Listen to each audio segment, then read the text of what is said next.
Episode 2, Exploring with Edna, New Toys / Updated Electrical. The first thing I did was I installed some USB ports in the front where the original factory clock would have been. Just did not see the necessity anymore simply due to a clock being on a cell phone these days, and well, I wear a watch on my wrist as well.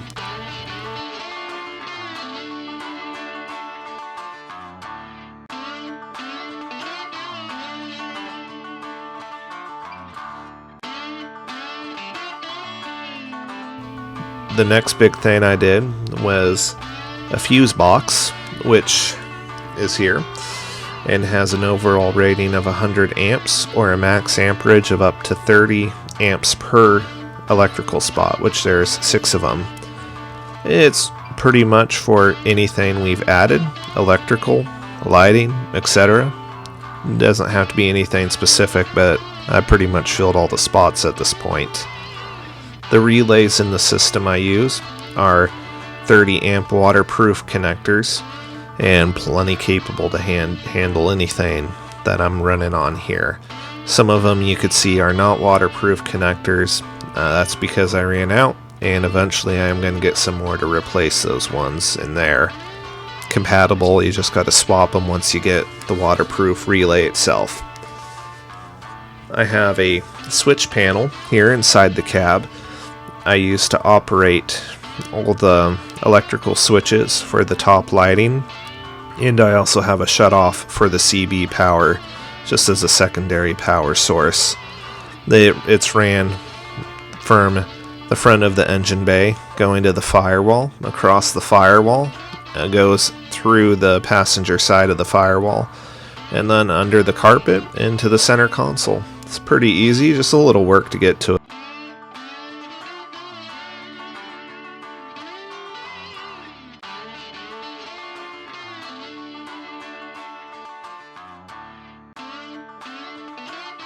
It was a good clean finish, as you could see.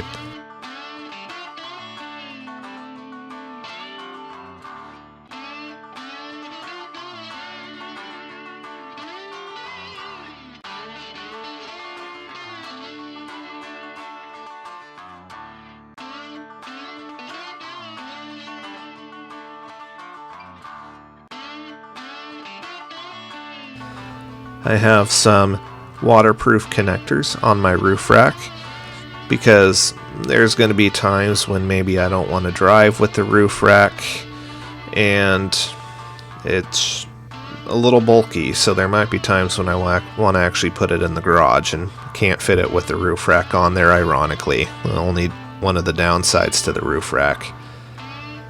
I will show you here a simulation panel I did for my overall electrical setup using Sim IDE. It's a very helpful software.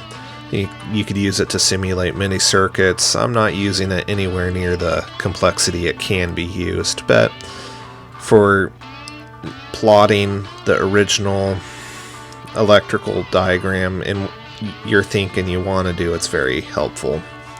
I'll also attach an image showing on here the limitation where I can't specify the gauge of wire that's running the circuit.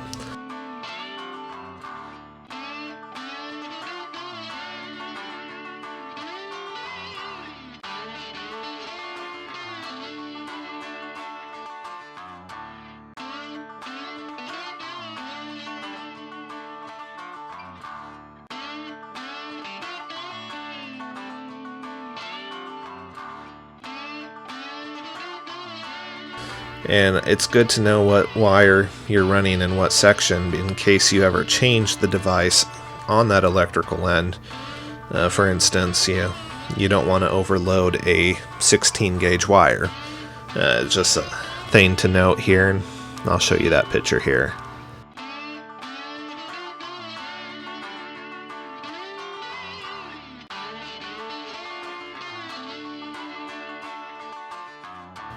So we'll go into the big addition here. We got the roof rack with a section extender, and as you could see here, I'm currently running these really awkward sort of tower mounts, at least that's what I want to call them. I'm not sure the technical names, but they like to shift around. I'm not a fan of them, so I do intend to upgrade to rain gutter mounts in the future.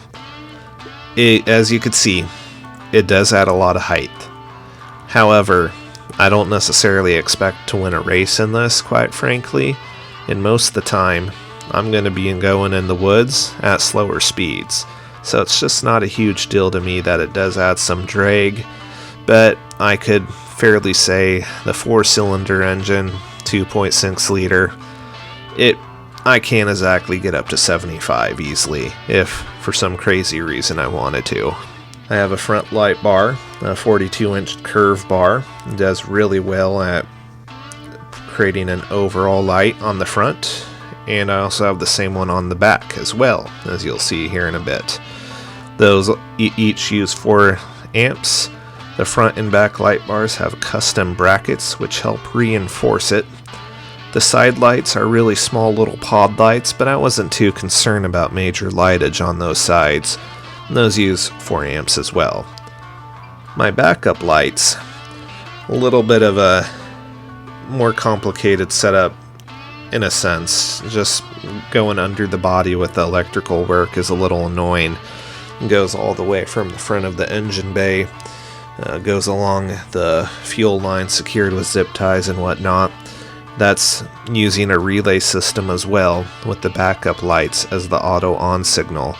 I didn't want manual control with that because I have the big light bar on back anyways. I didn't see a point in doing that. I do primarily use the relay to avoid the voltage drop and to not stress out the factory electrical system. The first set of lights I have here are fog lights, rated at 240 watts, but realistically, because they're LEDs, and by measuring the amperage, they're only using 4 amps, and they're only using 50 watts technically. That's the main benefit here of all the LED lights you're going to see here. They have a factory rating of 240 watts pretty much across the board, but due to the efficiency factors, and pardon my layman's terms, I'm not the most knowledgeable person with this, so please always verify your system setup. But yeah, fog lights use 4 amps.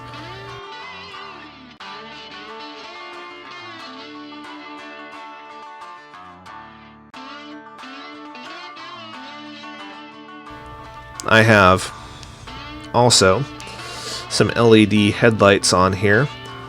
However, a good thing to note on here, these are originally negatively switched, so you have to get adapters, or if you're creative enough, use relays to switch it from negatively switched to positively switched, because LEDs, unless I missed negatively switched ones, they operate positively, not negatively. They also have some headlight mesh guards just for some protection and stylization. I like them. They do a job very well.